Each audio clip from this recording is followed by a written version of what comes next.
Yo, what up guys, I'm Sammy and welcome back to the Soul Brothers channel. And this is my performance review of the Adidas D Rose Son of Shy. And this shoe is going for $100. So pretty much budget pricing. If you guys do want to cop, I'll leave a link in the description box. There are some pretty dope colorways.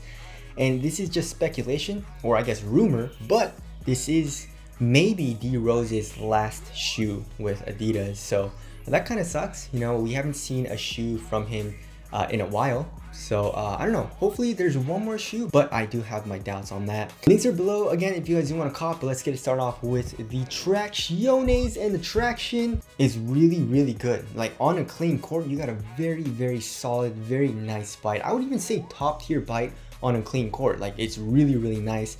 In this colorway though, we have a like a semi-translucent outsole, I would say. It also has a little bit of a iridescent glow, which looks pretty cool. We have a herringbone pretty much going throughout this entire outsole with some flex grooves pretty much here in the forefoot, and it goes all the way here into the midfoot as well. And on dust though, it is a little bit of a problem. It picks up dust pretty quickly actually. I found myself wiping every 1 to 2 plays. You know, I was wiping very frequently, but it was a pretty easy wipe, you know, just like 1 or 2 wipes like this and I was good to go. And I had really good stops. But then, you know, like I said, it would pick up dust pretty damn fast again. So, I mean, if you're playing on a dusty court, you should be okay if you wipe a lot. And if you're okay with that, then you should be fine with this shoe. If you don't want to, you know, wipe at all or ever, then just stay away from this shoe if you're playing on a dusty setting. As far as the durability goes, the rubber is pretty damn hard. We got some thick grooves. We also have a lot of grooves as well. The surface area of the rubber is pretty large. So I feel like durability, even on the outdoor court, would be good. So my overall experience for the traction was pretty damn good. You know, like I said, I don't mind wiping all too much, especially when I get used to a shoe. But like, you know, when I come from a shoe that never really picks up dust, you know, like the KD14 or like the Curry 8, then it gets a little annoying. But like I said, I am pretty used to wiping. So my overall experience for the traction was pretty damn good. As far as the heel to toe transition goes, so it wasn't terrible, but also not my favorite, right? So just looking from the actual shape of the sole, look at that. Look at how flat it is, right? And I don't know why Adidas makes all of their soles like this, but that's just how they do it. So it, you know, when you're running on the court, it definitely is a little bit of a slapper. So like it slaps, and then you have a nice flexible sole though, which is very nice, right? So here in the forefoot, it's super flexible, and that definitely does help. You know, it doesn't feel rigid or stiff. Here in the heel, we have a pretty curved shape as well as pretty much a fully exposed midsole. I guess the external heel counter kind of does cage it a little bit, but I mean, it doesn't feel clunky or anything at all here in the heel. So for the heel to toe transition, overall is pretty smooth, but it does slap. And if you don't like that, then obviously you're not gonna like this shoe. But for me personally, I don't think it was terrible. I could definitely deal with it because of the more flexible sole. But like I said, I wish they would make it a little bit more curved here in the forefoot. Alright, moving on to the cushioning setup, we got full length bounce, and it's okay. You know, it's very thin. I mean, like, you're extremely low to the ground. And I feel like they made it a little too thin in the shoe, you know, because the bounce cushion isn't that nice. Right, so here in the heel, you definitely do have a little bit of like compression, just a tiny bit. Like I said, the heel counter does dip into the foam a little bit to cage it, but yeah, the compression isn't crazy. Obviously, there is a little bit of compression when you really want to feel the foam, you know, like when you're really digging here in the heel, but when you're kind of like just playing, you don't feel it as much. Impact protection, I would say, is adequate, not the best and not terrible, and also not a whole lot of bounce from this cushioning setup, which kind of sucks because usually, you know, I like bounce foam, but like I said, I feel like they made it a little too thin, especially here in the forefoot, right? The forefoot really is low to the ground, and obviously you don't really need a whole lot of impact protection here in the forefoot because you got like your Achilles and your calf to absorb that impact, right? Here in the heel, you need more impact protection, but still, when I was landing here on my forefoot, it still hurt a little bit in the forefoot. You know what I mean? So just watch out for that. So for the overall cushioning setup, the pros are, I guess it is low to the ground, it's very responsive, and there is a little bit of compression, but I feel like the impact protection could be a little bit better. And if you're expecting anything from this bounce cushion, don't expect all too much. All right, moving on to the materials. So as far as the quality goes, it's pretty bad. You know, here in the toe box, we have like a synthetic material, and yeah, it feels terrible. It looks cheap. It feels cheap. It feels a little flimsy as well. On foot though, it's not that bad. You know, although it's not the thinnest material, it does conform to your foot pretty well. And there's really no pinching here in the toe box, right? You know, when I first got it, my first impressions of the material, you know, they're okay, right? But then, you know, when I started playing in them, I definitely felt a lot of pinching here in the midfoot as well as here in the ankle area. I don't know what it was, but I definitely felt a lot of pinching. There are some like pretty stiff aspects of this material here. So that definitely felt a little uncomfortable, but of course that all did break in. It took me a couple of days to break it in, but once I did, I didn't really have that issue all too much. So just watch out for that. I would even say the midfoot feels a little bit thinner here. Yeah, like in my personal opinion, I don't think material should be here on top of the shoe, like here in the toe box. I feel like this part of the shoe should be very thin because you don't really need a whole lot here. You know what I mean? Like all you need as far as support goes from the material is here on the lateral side, right? You don't really need anything here on top of the shoe as well as here on the medial side. But you know, they decided to add something here on top of the toe. I mean, it's not a huge deal. And of course, like it definitely does help. If someone steps on your foot and you have a lot of padding here, that definitely does help with that. But as far as like overall feeling and overall kind of like performance, in my opinion, you don't really need like anything here. But anyways, there's that. For the tongue, we have an average amount of padding. It feels pretty nice and pretty cozy. And also it is a half booty construction tongue.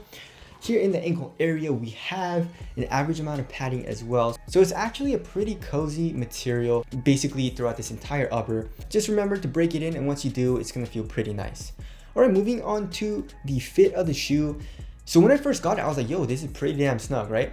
And I was walking around in it and I didn't really have any issues with it. But then I played in it and I was like, yo, like, I don't know what it was. Maybe it's because, you know, when I first got it and I tried it on, I had like thinner socks on, but then like, you know, when I play ball, I wear like stance socks or something, right? And they're a lot thicker. And then when I went to ball in these, I was like, yo, these are really, really snug, even a little uncomfortable for me, and still is a little uncomfortable for me. And like this material does not stretch out all too much. Like it really didn't stretch out at all. So it stayed really, really snug. And I would just say just run short, you know what I mean? So for most people, I would say just go up half a size. And if you want like that really, really snug fit, true to size should be good. Just watch out for that length. But like I said, I would suggest going up half a size. If you want a very roomy fit, or you have like a thick or wide foot, I would suggest going up probably a full size or maybe a size and a half. That's how snug it is here in the toe box. Like I definitely felt my toes like hurting when I was playing in it a little bit. So just watch out for that. Width wise, I would say it's also slightly narrow. I definitely got used to it a little bit. But then, you know, when I was like switching shoes out and playing in different shoes and I came back to this, I was like, yo, this is really snug. As far as support and lockdown goes, I had no issues. I mean, this upper is super supportive. You know, here in the forefoot, for lateral containment, like there's really no cage, you know, or lateral counters. But like I said, this material is super supportive. So my foot was contained into the foot bed here in the forefoot. Here in the heel, we have an external TPU heel counter. So lateral containment, I had no issues with this shoe. As far as lateral stability goes, Adidas is really good with this in most of their shoes, right? So they have a very low base, like I said, you know, this cushion is very, very thin. And also you have a very wide base as well. So lateral stability, I had no issues with either in this shoe. And for ankle support, the ankle support in the shoe is really good. Like I said, you know, it is a pretty stiff upper, especially here in the ankle area. And once you tighten like the last couple of eyelets very, very tight, you definitely do feel a good amount of ankle movement restriction. Also here in the back, like here in the back of the shoe, it is pretty high. So it does restrict the movement like this a little bit, right? You know, where your Achilles is, which isn't the best, you know, because you don't want to restrict this movement all too much. You want to restrict this movement.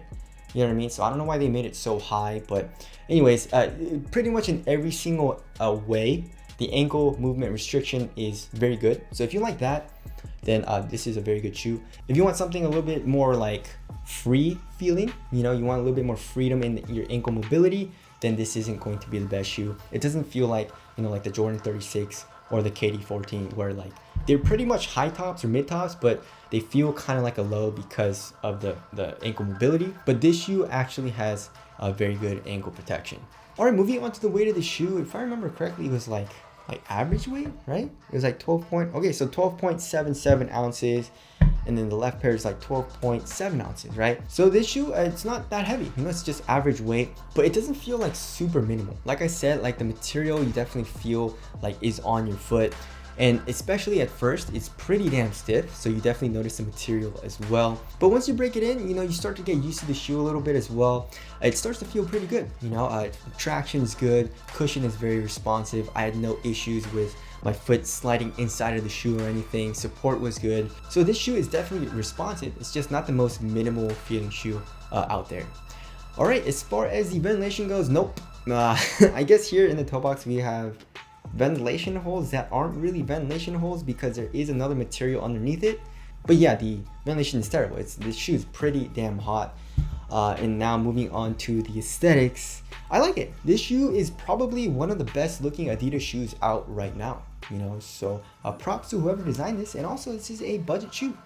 So tell us what you guys think of the aesthetics down in the comment section below.